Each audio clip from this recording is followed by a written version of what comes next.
RMN Listen Win Anodan Basket Edition Karon mga kasama, very special ang ato ang listener. Kani sila tugay na kayo nga tigpaminaw sa DXDC. Bisan sa ilahang trabaho, DXDC gihapon ang ilahang ginapaminaw. May ilan na to karon mga kasama from Lamdag Blind Therapeutic Massage. Karon si Sir, pangalan na to Sir? Irwin Leong. Sir, dugay na ba katigpaminaw sa DXDC? Yes ma'am.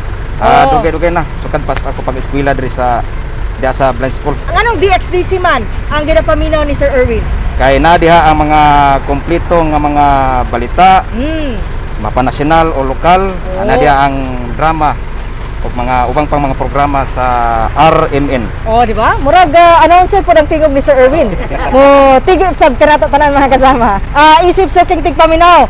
Give us 3 o tulo. At least 3 ka mga anchors sa DXDC. Go, sir. Si Ma'am Maisel Miral Galbe, Yes, correct. si Dudong Irin Lumusbog, Tudong iring lumusbog. o Kinsa pa? si Bernard Pantaleon.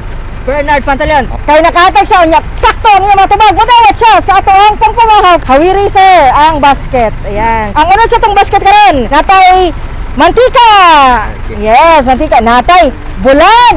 Natay chorizo og usa ka tray nga itlog. Unsa ikasulti ni Sir Erwin?